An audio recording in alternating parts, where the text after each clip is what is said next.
Irmãos e irmãs, vamos abrir a palavra de Deus?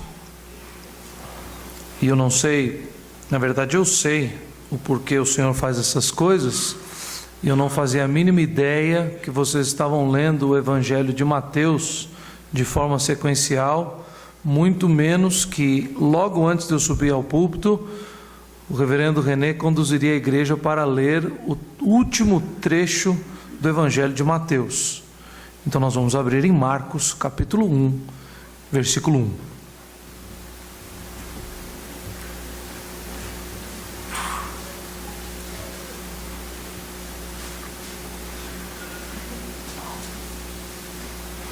Marcos 1, versículo 1. A palavra do Senhor nos diz assim: princípio do Evangelho de Jesus Cristo, Filho de Deus. Vamos orar. Deus Santo e Todo-Poderoso, nós somos gratos ao Teu santo e bendito nome, porque o Senhor nos dá o privilégio de cultuar o Teu nome e de ouvir a Tua voz. E é por isso então, Senhor Deus, que eu te imploro, que apesar do meu pecado, da minha imperfeição e da minha falha, que para a glória do Teu nome e no derramar da Tua graça e misericórdia sobre nós, como Teu povo aqui reunido, o Senhor, através do Seu Espírito, use a Tua palavra para ministrar aos nossos corações mais uma vez. Edifica, Senhor, a Tua igreja, levanta os abatidos, fortalece e preserva aqueles que têm corrido bem e transforma aqueles que, quem sabe, nessa noite ainda estão longe do Senhor. Assim nós te imploramos no nome de Cristo Jesus. Amém. Amém. Irmãos e irmãs, é impressionante como muitas pessoas dizem crer no Evangelho. A cidade de Sorocaba, de onde vim na tarde de hoje, no último censo, afirmou que mais de 75% daquela sociedade é de crentes no Senhor Jesus evangélicos.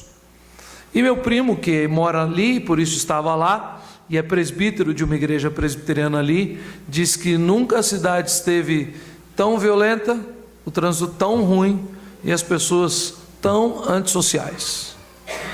O censo mostra que a população brasileira é de larga vantagem hoje em dia cristã, a maioria ainda se declarando católica, mas se declarando cristã, e um grande número de evangélicos.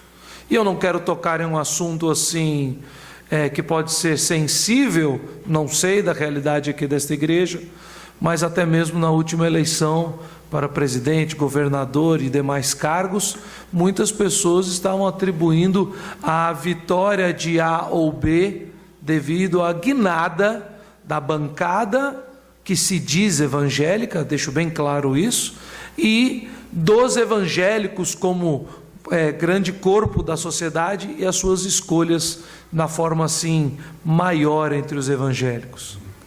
Sabe o que me estranha? É porque tem muito evangélico e quase nada de evangelho. Comecei a plantar uma igreja há 2 anos e meio atrás, bem no centro da cidade de Belo Horizonte. Hoje nós estamos numa região muito central e das mais movimentadas da cidade. E eu fiquei pensando, por que nós plantaríamos uma igreja ali? Não precisa mais plantar igreja. Eu fico vendo a cidade de São Paulo da mesma forma. Eu não conheço Poá, a primeira vez que venho aqui, mas talvez seja uma realidade parecida. Para todo canto você vê uma igreja. Todo lugar você vê uma porta de igreja aberta e até bastante gente ali dentro. Eu comecei a fazer o cálculo da igreja que eu estava plantando só com as igrejas presbiterianas do Brasil, da nossa denominação, ali na cidade de Belo Horizonte. Na grande BH hoje, são cerca de 280 igrejas só da IPB. Fora as congregações e pontos de plantação, nas cidades que estão ao entorno ali de BH, somos mais de 320 trabalhos. São 4 sínodos, 25 presbitérios. Não preciso plantar igreja. É inútil plantar uma igreja. A 1 quilômetro e pouco tinha uma excelente igreja da cidade, a 6ª Igreja Presbiteriana. Você vai para o centro e sobe, você vai para a 1ª Igreja Presbiteriana, e você ali ao redor tem outras igrejas de outras denominações, e várias igrejas presbiterianas. Para que plantar uma igreja? Para que continuar o trabalho? Nós já somos uma grande faixa da sociedade, nós já conquistamos muitas coisas que quisemos, mas tem muito evangélico e quase nada de evangelho. É impressionante ver como o povo cresce numa quase contramão quando o evangelho diminui. O problema é que, apesar de termos muitas pessoas falando a respeito da igreja evangélica, de um movimento evangélico, de pessoas evangélicas, eles estão falando até mesmo do evangelho, mas são tantos evangelhos, tantas coisas que são atribuídas como evangelho, tantas palavras que são atribuídas com o evangelho, que até mesmo um tempo atrás meu irmão estava numa conversa com um grupo de amigos evangélicos, e o pessoal conversando sobre tantos assuntos, e meu irmão falou assim: olha, quer saber, uma das passagens da Bíblia que eu mais gosto está aquela de 1000 passarás, a 2000 não chegarás. Aí os caras começaram a discutir quase 5 minutos sobre esse assunto. Aí meu irmão começou a rir com deboche e falou assim: gente, isso é Nostradamus, isso não está na Bíblia. E todo mundo parou e falou: oh. São vários os livros que você vai encontrar para vender. Vai na internet, procure livros falando sobre o que é o evangelho, explicando o evangelho para evangélicos. E quantas vezes nós, os pastores, ou mudamos de igreja, ou chegamos numa região nova, ou vamos a um congresso de pastores, e nós aparentemente temos que pregar novamente o evangelho para evangélicos. Nos dias de hoje eu estou saindo de Belo Horizonte e migrando para um ministério aqui na cidade de Atibaia, perto aqui, né, no estado de São Paulo, já quase na divisa com Minas. E lá em Atibaia eu vou trabalhar com um ministério chamado Pregue a Palavra. Nós treinamos pastores já formados a interpretar as Escrituras e pregar as Escrituras. Então, migrando para esse ministério, no último semestre eu dei 3 módulos em cidades diferentes do Pregue à Palavra. E é impressionante como pastores formados que ministram nas suas igrejas de várias denominações ainda têm dificuldade de ler, interpretar a Bíblia e pregar. E são esses os homens que pregam todos os domingos. O Evangelho de Marcos, talvez você já saiba, mas ele foi o primeiro registro textual do Evangelho. Há uma corrente muito forte que diz que, na verdade, este Evangelho foi ditado por Pedro. E Marcos, que é João Marcos, aquele primo de Barnabé, que foi na primeira viagem missionária com o apóstolo Paulo e Barnabé, e que no primeiro açoite que levou, e primeira prisão, não aguentou o tranco, voltou correndo para casa, que era um jovem rico de Jerusalém, voltou e continuou participando da vida comum da igreja de Jerusalém, e muito provavelmente ele se tornou então um parceiro, um amigo, um discípulo do apóstolo Pedro. E quando o apóstolo Pedro foi preso e era evidente que ele morreria, ele de forma muito rápida registrou então o testemunho do apóstolo Pedro. Há uma corrente entre os estudiosos das Escrituras, dentro da tradição cristã, que defendem essa linha de interpretação. Eu não vou fazer cavalo de batalha a respeito desse assunto, mas é interessante essa abordagem, uma vez que você vai perceber que no Evangelho de Marcos, ele começa de forma acelerada e faz uma introdução nesse primeiro versículo daquilo que nós lemos nos outros evangelhos, de uma forma muito mais longa. Por exemplo, onde está o nascimento de Jesus? Cadê a manjedoura? Ou cadê aquela belíssima e empolgante apresentação teológica a respeito do verbo da vida se encarnando, da encarnação do verbo de Deus que está lá em João? Ou aquela lista genealógica enorme, aquele fulano, filho de fulano, filho de fulano, filho de fulano, filho de fulano, que está lá no capítulo 1 de Mateus? Todos os evangelhos se dedicam a fazer uma introdução, mas do primeiro dia de Jesus, do seu nascimento, da sua encarnação, ainda do anúncio a Maria e a José, até a morte de João Batista e o início oficial do ministério de Cristo, Marcos dedica 15 versículos. E toda a introdução a respeito da vida, nascimento, anúncio, promessas, anjos, se dão em um versículo: princípio do Evangelho de Jesus Cristo, Filho de Deus. Mas essa noite eu não quero tratar com vocês a respeito somente do início do Evangelho, como se essa palavra princípio fosse dar um ponto de partida para falar, aqui começa o Evangelho. Mas eu quero mostrar para os irmãos e irmãs nessa noite que a palavra princípio aqui, ela fala muito mais sobre os pilares, sobre os fundamentos, sobre a estrutura básica do anúncio e da proclamação do Evangelho, do que meramente Marcos se dedicou a falar assim começou e ponto final. E nisso nós vamos ver aqui então, nesses primeiros 15 versículos, exatamente isso. Qual é o verdadeiro Evangelho? E em quais bases ele está estabelecido? Os pilares do verdadeiro Evangelho de Cristo Jesus. E assim, então, nós lemos o versículo 1 dessa forma: os pilares do verdadeiro Evangelho de Jesus Cristo, o Filho de Deus.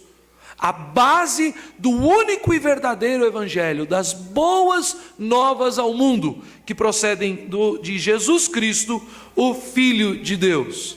E o primeiro desses pilares, Marcos está mostrando que o Evangelho de Cristo Jesus é aquele que foi anunciado pelo ministério profético de todo o Antigo Testamento. Leiam comigo, a partir do versículo 2, a palavra de Deus nos diz: conforme está escrito na profecia de Isaías: eis aí, envio diante da tua face o meu mensageiro, o qual preparará o teu caminho. Voz do que clama no deserto: preparai o caminho do Senhor, endireitai as suas veredas. Apareceu João Batista no deserto, pregando o batismo de arrependimento para remissão de pecados. Saiu a ter com ele toda a província da Judéia e todos os habitantes de Jerusalém, e confessando os seus pecados, eram batizados por ele no Rio Jordão. As vestes de João eram feitas de pelos de camelo, ele trazia um cinto de couro e se alimentava de gafanhotos e mel silvestre. E pregava dizendo: após mim vem aquele que é mais poderoso do que eu, do qual não sou digno de, curvando-me, desatar-lhe as correias das sandálias. Eu vos tenho batizado com água, ele, porém, vos batizará com o Espírito Santo. Naqueles dias veio Jesus de Nazaré, da Galileia, e por João foi batizado no Rio Jordão. Aqui está o primeiro fundamento.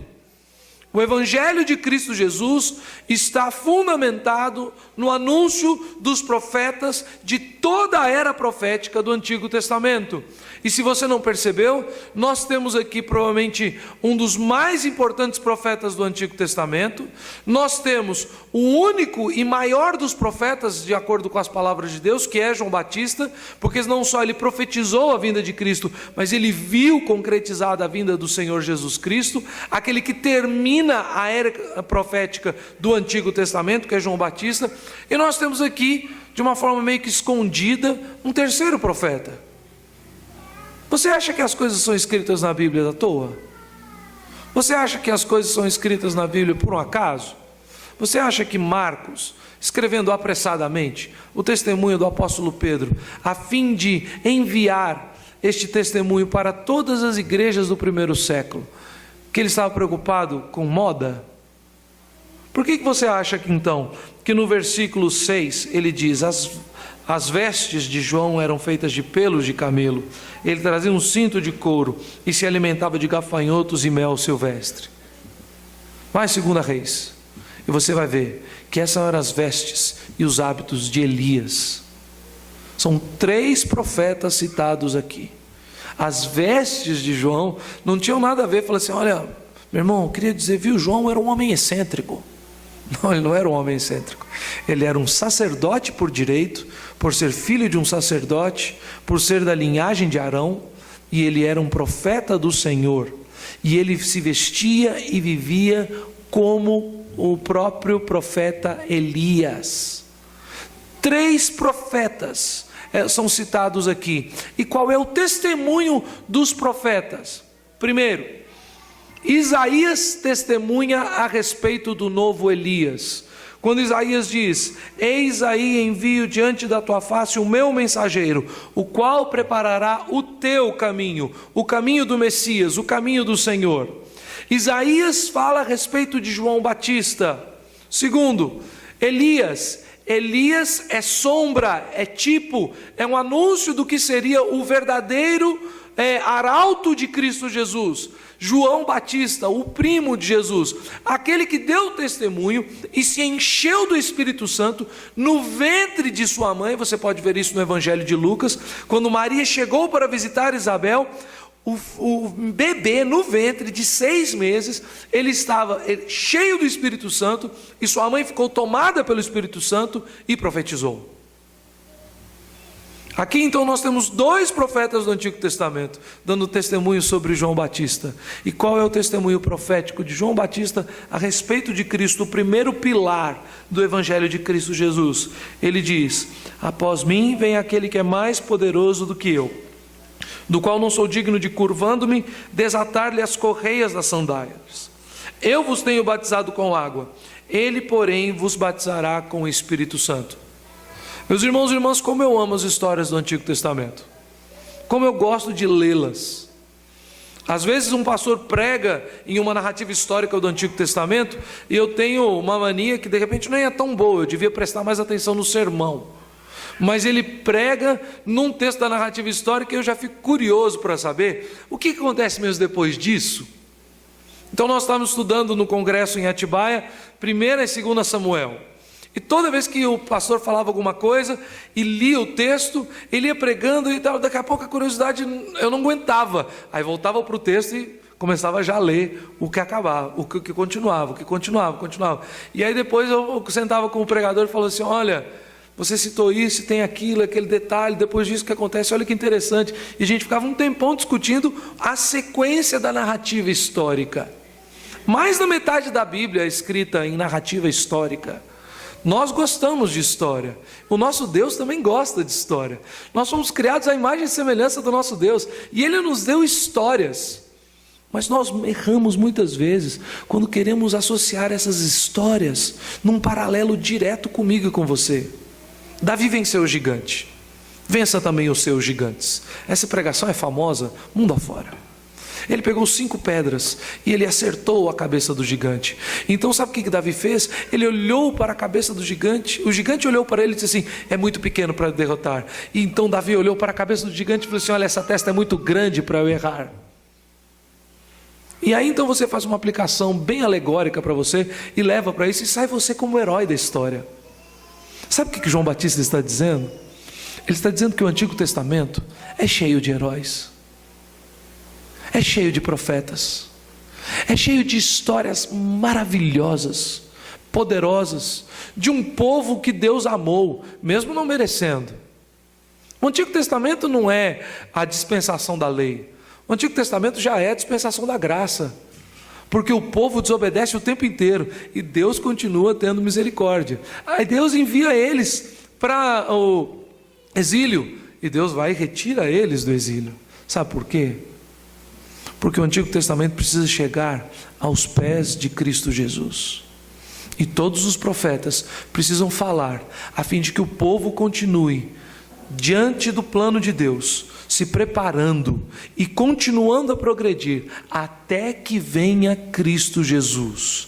Aqui está o maior dos profetas, aqui está o maior herói, a figura mais importante do Antigo Testamento é João Batista. Isso o próprio Jesus afirma. A figura mais importante do Antigo Testamento é João Batista.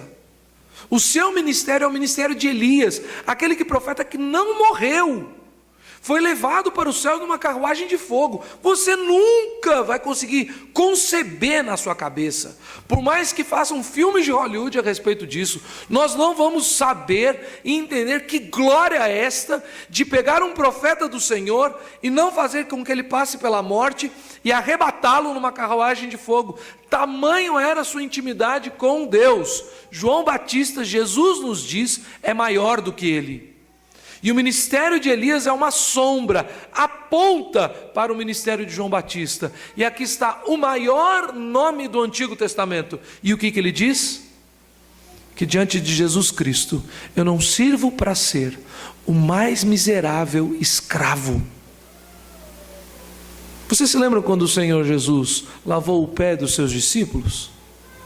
Vocês se lembram quando Maria Madalena chorou e enxugou os pés de Jesus com seu cabelo?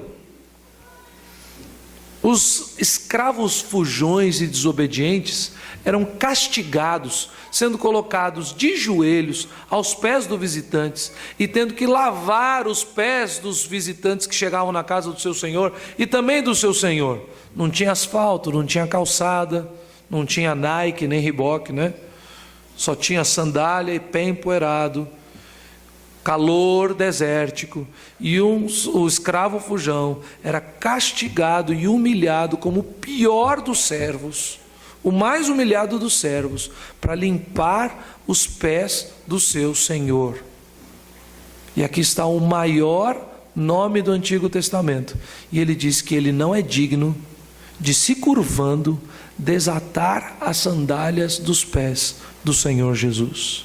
O primeiro pilar, o primeiro princípio, o primeiro fundamento a respeito do ministério do Evangelho de Cristo Jesus é o testemunho de todo o Antigo Testamento, que aponta e revela a vinda do Rei de Jesus, o Rei Jesus Cristo.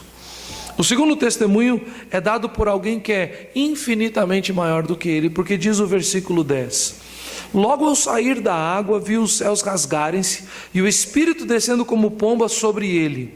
Então foi ouvida uma voz dos céus: tu és o meu Filho amado, em ti me comprazo. O segundo pilar e o segundo fundamento para a autoridade do Evangelho de Jesus está no testemunho do Pai. Se você se lembra, Hebreus capítulo 1 nos fala de como Deus fez de forma progressiva a sua revelação aos seus. Primeiro aos pais. Nos pais da história da humanidade, Deus falava de viva voz. Com Adão, antes do pecado, ele andava no jardim todos os dias, na virada do dia, ou seja, no entardecer. Eles andavam juntos e Adão ouvia as instruções da boca de Deus. Noé também ouviu da boca de Deus. Abraão ouviu a voz de Deus. Moisés ouviu a voz de Deus. Mas no momento que o povo sai do Egito, e por mais de 400 anos não invoca o nome de Deus, e já não conhece mais o nome de Deus, eles têm pavor de ouvir a voz de Deus. E eles pedem então que haja um intermediário entre eles. Alguém que seja um canal entre eles. Moisés faz isso, ele é o primeiro a fazer isso, e Deus estabelece então uma ordem de sacerdócio em Arão. Mas ele começa a usar o seu primeiro profeta ali, que é Moisés. E a partir dali, então, ele falou aos pais, depois ele falou aos profetas, e o autor aos Hebreus diz: hoje nos fala em Cristo Jesus. De forma progressiva, o Evangelho vai se cumprindo e os seus pilares vão se estabelecendo. E o segundo pilar que aqui Pedro nos dá, através do registro do Evangelho de Marcos, ele está nos dizendo que é o próprio Pai do céu, é o próprio Yahvé, é a voz do Senhor, que fala a respeito de Cristo Jesus. O primeiro pilar é o Antigo Testamento. Toda a revelação veterotestamentária, tudo aquilo que os profetas falaram a respeito da parte de Deus, falaram a respeito do Evangelho de Cristo. O segundo lugar é o Senhor, Deus e Pai, é a Trindade aqui reunida, é o Espírito Santo descendo como pomba. E meus irmãos, ele não veio encarnado na pomba, por favor. Não façam, e se tiver... Eu vou falar de uma forma radical, você não precisa fazer isso não, tá? Mas se você achar numa revistinha de escola dominical isso, rasga, ou dá um rabiscão em cima assim, sabe? Aí eu falei assim, daqui a pouco eles vão sair dizendo aí que eu sou neopuritano, né? Mas não faz isso não. Já pensou o Espírito Santo se encarnar numa pomba? É da mesma forma que lá em Atos está dizendo que línguas como de fogo. Não desceu fogo do céu. Fogo desceu sobre os profetas de Baal lá com Elias. Isso é outra história. Como de algo tão maravilhoso que eu não consigo descrever a aparência. Eu não tenho qualquer relação a fazer. Então a aparência é que o Espírito Santo, ao descer, ele pairava por cima de Jesus. É como uma pomba. Ele voava ali. E a gente já tem esse negócio de pomba, símbolo da paz, né? Solta a pombinha no ano novo. Não se encarnou numa pomba. É como, aparentemente, é o Espírito Santo de Deus. Espírito infinito, eterno, imutável em seu ser. Esse é o Espírito de Deus. Mas você tem a presença do Espírito Santo notada, o Filho de Deus ali sendo batizado e a voz celestial do Pai, a Trindade reunida. As grandes obras de Deus são feitas num consenso trinitário. A harmonia da Trindade é expressa quando Deus cria o homem. O texto de Gênesis diz: façamos, não é farei, não é faço, não é uma ordem individual. Ali o autor de Gênesis, que é Moisés, ele está querendo mostrar para os seus leitores que há então uma vontade trinitária. O Deus triuno, em perfeita harmonia, um só Deus, subsistindo em três pessoas, ele está decidindo coletivamente, numa outra coisa que a gente não vai entender, não faz matemática para falar 1 igual a 3, essas coisas, não faz isso não, você vai entrar em heresia. Mas o Deus triuno está ali manifesto no batismo, e João Batista dá o testemunho que ele vê Jesus Cristo saindo da água, e ao sair da água, o Espírito se manifesta e a voz de Deus é proclamada: este é o meu Filho amado, em quem eu tenho prazer. Este é o perfeito sacrifício de Deus. Deus não tem prazer nos sacrifícios de homens. Deus tem prazer em Cristo como verdadeiro sacrifício. Deus tem prazer na obra de seu Filho. Deus tem prazer na cruz do Cordeiro. Deus tem prazer no derramar de sangue de Jesus Cristo.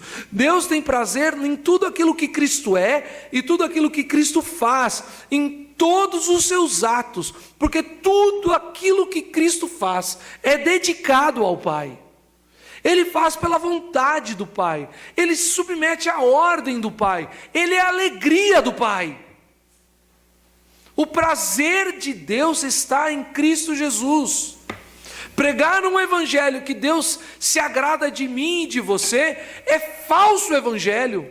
Sobre este fundamento, o evangelho não prospera. Que isso, pastor? Mas Deus não me ama? Te ama. Te ama tanto, mas tanto, que sem se agradar de nada de você, enviou Cristo para morrer na cruz, a fim de que Ele pudesse ter algo para se agradar. E agora Ele olha para nós com amor e nos vê pecadores, mas não nos condena mais pelo nosso pecado, porque sobre nós está o sangue do Cordeiro, que Ele tanto se agrada. O primeiro fundamento é que o Antigo Testamento não é nada sem Cristo. Todos os grandes heróis, o Golias derrotado, o Gideão vitorioso, o forte Sansão, eles são nada sem a presença de Cristo, sem apontarem para Cristo, sem que Cristo venha também por eles. E o segundo fundamento é que não há prazer real de Deus a não ser no seu Filho. É isso que ele declara, é isso que ele anuncia, ali está o que ele agrada. E Isaías diz que ele se agradou em moer o seu Filho. Este é o meu Filho amado e eu me alegro nele. Eu tenho filhos, eu tenho 2 meninas, eu tenho muito prazer nelas. Elas são miseráveis pecadoras como eu, né? Mas elas são lindas como a mãe. Então a gente dá uma melhorada nisso, né? Meu pai sempre diz assim, ele olha para mim e ele fala assim: meu filho, olhando para você e para suas filhas, eu me rendo à doutrina gente, como é que eu esqueci essa frase do meu pai? Eu me rendo à teoria da evolução. Ele diz assim. Eu falei assim: eu também acredito, pai, graças a Deus eu casei com mulher bonita para poder ter filho bonito, né? Mas eu tenho filhos, eu amo minhas filhas. Aí tem as coisas que elas fazem que me desagradam. Eu falo: não, papai, eu não vou fazer. Faz aquela birra, né? Você dá uma ordem, ela não faz. A mais nova é o seguinte: quando você fala para ela assim, Giovana, ela olha para trás, dá uma gargalhada e sai correndo. A gente repreende, a gente disciplina, mas tem muitas coisas nelas que a gente ama e a gente é apaixonado por elas e se agrada. Deus não está falando sobre isso. Meu filhinho querido, como eu falo para as minhas filhinhas. Deus está dizendo assim: Ele é perfeito, eu irei moê-lo, o seu sangue será derramado e desse sacrifício eu me agrado. Nesse sacrifício eu tenho prazer. Sabe por que isso? Vem o texto seguinte, versículo 12: E logo o Espírito o impeliu para o deserto, onde permaneceu 40 dias sendo tentado por Satanás. Estava com as feras, mas os anjos o serviam. Porque Cristo é santo. Porque Cristo não tem pecado. Porque Ele é o Cordeiro sem defeito. Dá uma vontade de ler mais, né? Você lê esse texto de 12 e 13 sobre a tentação do deserto, você fala assim: Marcos, mais 2 versículos aí, pelo menos, né? Você não disse que Jesus foi tentado e não pecou. O texto não diz que ele não pecou. Nós sabemos que ele não pecou porque o Evangelho é complementado pelos demais escritores. Eles não se contradizem, eles são sendo usados pelo Espírito Santo para um completar o outro. Nós sabemos disso. Mas o Espírito o levou para o deserto para ser tentado por Satanás, para ter a declaração da sua santidade. É impressionante isso, porque esse é o terceiro testemunho que nós temos aqui. Esse é o terceiro pilar do texto nos dá. Primeiro é o testemunho dos profetas, segundo é o testemunho do próprio Deus, e o terceiro é o testemunho de Cristo. Ele mesmo fala ao seu respeito. Ele mesmo dá provas de que Ele é o Filho de Deus. O apóstolo Paulo, no capítulo 1 da carta aos Romanos, dos versículos 1 a 7, ele diz que o Jesus foi declarado Filho de Deus em poder e santidade. Não adiantava simplesmente um Deus todo-poderoso do universo. Não adiantava simplesmente nós termos o Deus mais poderoso, o Senhor do universo, se Ele não fosse santo. Poder e santidade são as características do Senhor Jesus. Ele domina todas as coisas, mas Ele é o Santo de Deus. Ele é perfeito, Ele é sem mácula. E Jesus dá o testemunho a seu próprio respeito. E o Evangelho está sendo fundamentado aqui, olha, o anúncio das Sagradas Escrituras no Antigo Testamento. A voz de Deus o Pai, a voz do Criador, o poder da criação na voz do Pai. E agora o Senhor Jesus dando testemunho da sua santidade. Ele é o único perfeito, Ele é o único santo. Isso serve para nos lembrar também que não só nós não devemos crer num Evangelho, que nós podemos agradar a Deus de alguma forma.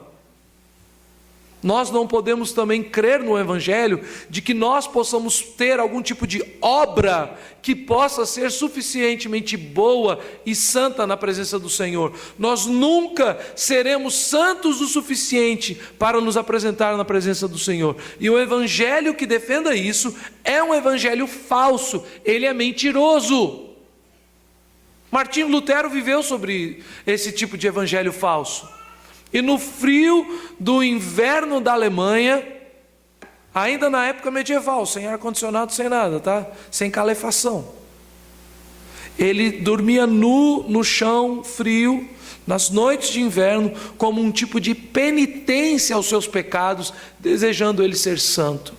Os historiadores nos contam que Martinho Lutero, ele ficava 6, 7, 8 horas no confessionário. E ele então registra nos seus relatos e nos seus textos que, saindo do confessionário e se dirigindo à sua clausura, minutos se passavam e ele voltava a se sentir um miserável pecador. Ele foi proibido de se confessar. Foram muitas as penitências que ele mesmo impôs a si, porque ele queria conquistar a salvação. E ele tinha certeza que ele, pelas suas forças e pelo seu próprio pecado, se ele não fizesse algo extremo, ele nunca seria salvo, ele nunca seria santificado de fato.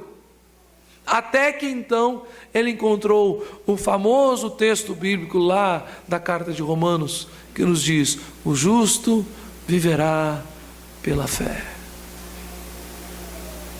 O terceiro pilar do verdadeiro Evangelho de Cristo é que só Cristo é perfeito e santo. Ele é santíssimo. Santo, santo, santo é o Senhor dos exércitos, Santíssimo. Isaías capítulo 6 é a visão do Cristo entronizado. E o que se declara a respeito do Cristo entronizado, aonde as abas das suas vestes, só as abas das vestes enchem o templo, que enche o templo de fumaça, que a sua presença faz tremer os pilares do templo. E o que se fala a respeito dele? Que ele é poderoso? Não. Que ele é justo? Não. Que ele é bom? Não. Dizem que ele é santíssimo. Os anjos cobrem o rosto, porque os anjos, os querubins, eles são seres de 2, 3 metros de altura, que são flamejantes, eles são fogo puro. Você acha que chegar um querubim aqui hoje à noite, você vai ficar aqui para bater papo com ele? Meu irmão, quando a gente era criança, vinha correndo na escola e falou assim: Neto, me ajuda, o pessoal da minha sala está vindo aí me bater. Aí eu olhava lá longe, na quadra, né? Quantos são, Ricardo? Uns 10. Aí eu olhava para ele assim: corre, porque eu estou correndo. Se entrar um querubim ali na porta, tchau, boa noite, foi um prazer ver vocês aqui. E esses seres que vão nos dar pavor, eles cobrem o rosto diante de Deus e declaram: Santíssimo Deus, Santíssimo Deus. Eles estão diante do Cristo glorificado e eles estão dizendo: Santíssimo Deus, Santíssimo Deus. Cristo é santo, Cristo é santo. Esses são os fundamentos do Evangelho. E sabe qual é o Evangelho? Versículo 14 nos diz: depois de João ter sido preso, foi Jesus para a Galileia, pregando o Evangelho. Agora nós vamos ver qual é o Evangelho. Nós vimos os princípios do Evangelho, os fundamentos do Evangelho, a profecia do Antigo Testamento, a voz de Deus na revelação veterotestamentária, a própria voz da Trindade manifesta no batismo de Jesus, e a santidade de Cristo Jesus. E aí então ele diz: o tempo está cumprido e o reino de Deus está próximo. Arrependei-vos e crede no Evangelho. Ele disse que não queria tocar em assuntos assim sensíveis. Nós estamos em dias sensíveis, né? Nós passamos por dias sensíveis. Acho que daqui a pouco chega a reta final do Campeonato Brasileiro, todo mundo já se esquece de tudo, né? Natal, Ano Novo, tal. Então já fica assim de boa. Mas eu li um texto de um conhecido, uma pessoa que eu amo muito, mas está muito longe dos caminhos do Senhor. E ele disse assim: fiquei impressionado. Um monte de evangélico dizendo que o Estado tem a espada na mão, e foi um ateu que se levantou no debate e foi mostrar a palavra de paz e de amor da humanidade. Só um ateu. Fiquei escandalizado, porque no meio de um monte de evangélicos, um ateu pregou o Evangelho. Ah, meu irmão, o Evangelho não é paz e amor, não. O Evangelho anunciado no Antigo Testamento, o Evangelho anunciado pela Trindade, o Evangelho de um Cristo santo e perfeito, é de fé e arrependimento, arrependimento e fé. Porque se você crer em Cristo Jesus, você diz as palavras de João Batista: eu não sou digno de me curvando, me ajoelhar nos seus pés e desatar-lhe as sandálias. Tem misericórdia de mim, indigno pecador. Miserável homem que sou. O bem que eu quero fazer, este eu não faço, mas o mal que eu não quero, este eu faço. Aqueles que creem no Evangelho de Cristo Jesus, antes de mais nada, se prostram aos pés de Cristo, confessam os seus pecados e, se arrependendo deles, seguem a Jesus. Tiram todo o fardo de suas costas, entregam sua cruz nas mãos de Cristo e seguem o caminho junto com Cristo Jesus. Crer em Jesus não é dizer o que dizem por aí, que todo brasileiro é filho de Deus. Meus irmãos, tem muitos desses que estão achando que são filhos de Deus, que vão para o raio do inferno. Desculpa a expressão, mas essa é a única verdadeira. Tem muita gente boa, fazendo um monte de coisa boa, e vão todos muito bons para o inferno. Trabalhei num projeto social por uns tempos, fiz uma parceria com eles, e irmãos crentes, gente que teme ao Senhor. Não estou falando de gente equivocada na sua fé em Cristo, mas eles estavam equivocados na sua prática. E eles diziam que o projeto social ali, tudo que eles queriam é que aquelas crianças mais pobres, em situação de risco, a alegria deles é que eles fossem para uma faculdade. Aí um dia uma menina, 12 anos de idade, chegou e falou assim: professora, eu quero estudar mais, eu quero me empenhar mais, porque eu quero fazer um vestibular, no tempo certo eu quero ser médica. Aí a professora virou para a gente, chorando, ai que alegria, é por isso que eu estou aqui nesse projeto. Eu falei assim: minha irmã, essas crianças podem chegar ao pós-doutorado em Oxford, Harvard, Cambridge, aonde for, se elas não crerem em Cristo Jesus e arrependerem-se dos seus pecados e foram salvas pelo sangue do Cordeiro, elas vão com todos os diplomas de ponta cabeça para o inferno. Aí todo mundo ficava escandalizado, né? Radical, não gosta dos pobres, não gosta de projeto social. Eu falei assim: eu amo esse povo, eu amo esse projeto, eu amo essa igreja, por isso que eu prego o evangelho para eles todo dia. O líder da comunidade, né, chegou para mim, me enquadrou um dia na rua, disse: olha pastor, essa igreja que está aí, quem deixa entrar e sair é a gente, viu? O senhor fica sossegado, aqui o senhor não vai ter problema, mas olha pastor, nós temos uma grande expectativa com a sua presença aqui. Uma igreja dessa tem que ter um projeto social, tem que ter um trabalho para a comunidade. Nós estamos esperando isso. Eu falei assim: meu senhor, nós temos o melhor projeto para a comunidade aqui. Todos os domingos, pelo menos manhã e noite, eu abro as portas escancaradas e prego o evangelho da salvação. E você nunca pôs o pé lá. E o problema é que enquanto você não for lá, ouvir, se arrepender, sair dessa vida e crer, eu posso pôr todo o projeto social que tiver aqui, você vai continuar indo para o inferno. Porque não é você que deixou entrar isso aí, é Deus. E Ele está fazendo isso por misericórdia à sua vida. Irmãos, o Evangelho de Cristo Jesus, fundamentado no Antigo Testamento, na palavra de Deus, que tem base no agrado de Deus, na vontade de Deus em Cristo Jesus, no prazer que Deus tem no seu Filho, na santidade perfeita do Senhor do Universo. Ele é um evangelho que nós devemos pregar de acordo com as Escrituras. Resumindo, meus irmãos, o que Marcos está dizendo nos primeiros 15 versículos é o seguinte: que não há evangelho sem a palavra.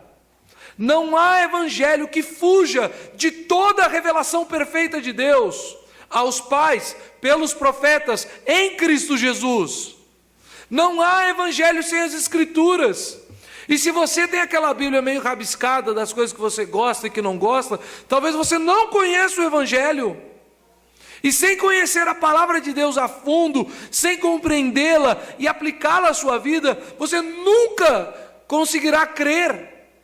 Porque a forma que o Espírito Santo age para nos convencer e nos transformar é só a Escritura, somente pela palavra de Deus.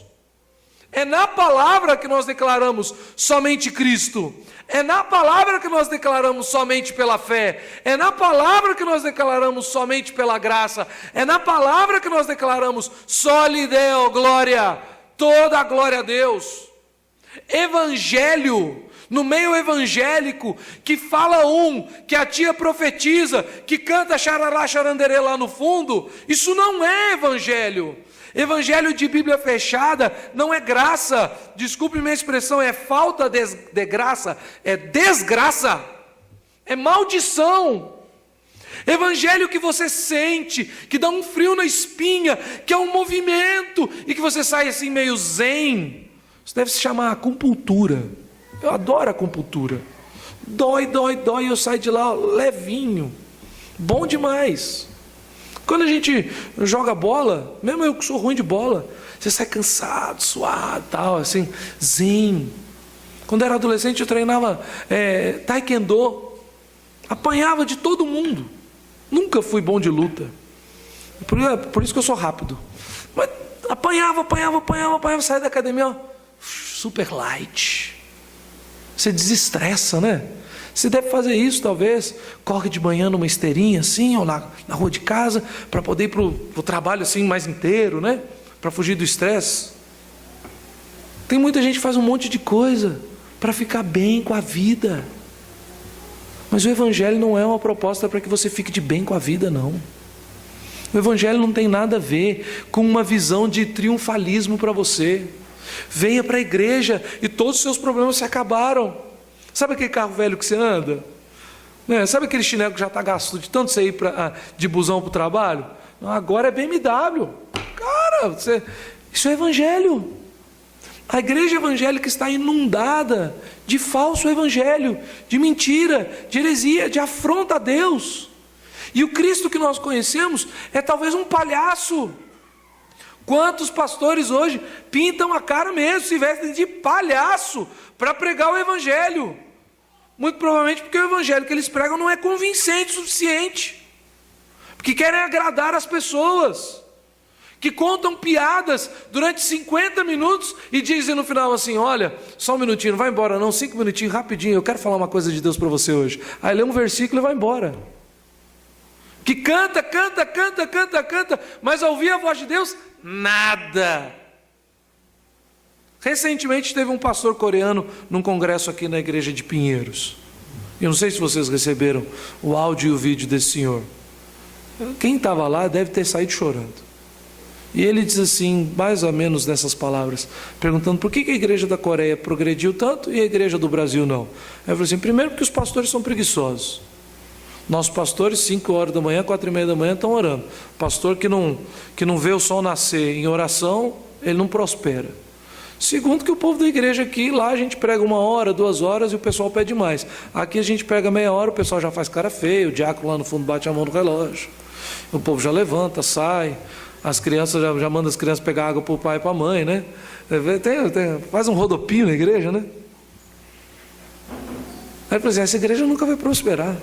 Vocês não têm reverência diante do Senhor, vocês não querem ouvir a palavra do Senhor, vocês têm uma dificuldade enorme de se ajuntar para ouvir as coisas de Deus.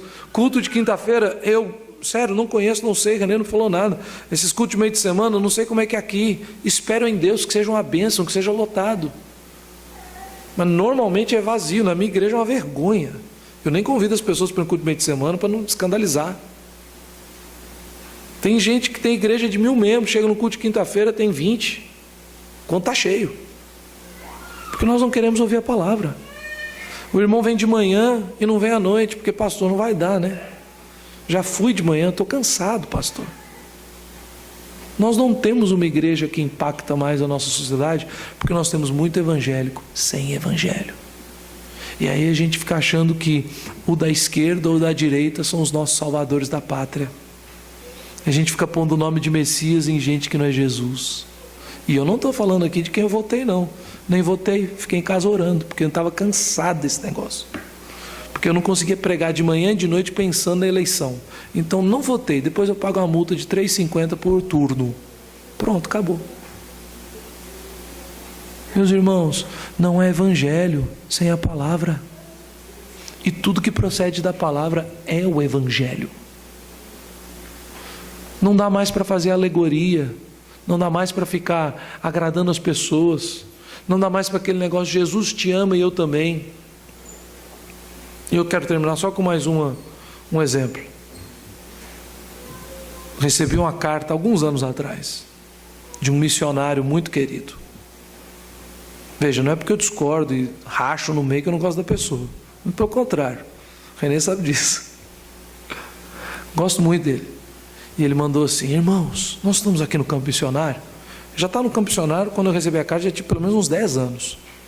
Orem por favor, que minha esposa fez um bolo e vai levar o bolo para as vizinhas, para que isso seja o testemunho na vida delas e elas se abram para ouvir o evangelho. Não estou dizendo que existem contextos dificílimos de pregar o evangelho. Você não chega na Turquia e sai batendo na porta de todo mundo distribuindo folheto. Você não sai, né? Você não sai lá em Dubai. Dubai é livre, né? Mas você não vai para outros lugares, para o norte da África, ao caminho: Jesus te ama e eu também. Você não faz isso. Mas o cara está num lugar onde o evangelho ainda tem acesso. E ele diz assim: minha mulher vai fazer um bolo. Eu fiquei assim, aí eu mandei uma carta, falei assim: meu irmão, põe teu joelho no chão, vai lá na casa das vizinhas e fale sobre Jesus, porque esse bolo não vai dar nada não. Aí ele ficou chateado comigo, né? Não sei porquê. Meus irmãos, fazer coisa boa, todo espírita faz. E eles vão para o inferno, a não ser que o Espírito Santo os convença da verdade. O Evangelho é aquele que o Antigo Testamento anuncia, apontando sempre para alguém infinitamente maior do que ele. O Evangelho é aquele que procede da boca do Pai, para que haja prazer no Filho em fazê-lo moer em nosso lugar. O Evangelho é o Evangelho que anuncia o Deus Santíssimo, o homem perfeito, o Cristo Deus, o homem Deus, perfeitamente santo, que se entrega em sacrifício em nosso lugar. O Evangelho é aquele que a palavra nos diz: creia em Jesus Cristo, arrependa-se dos seus pecados, pois o reino de Deus está diante de nós. Arrependa-se e creiam. Que Deus tenha misericórdia das nossas vidas e aplique a sua palavra em nossos corações.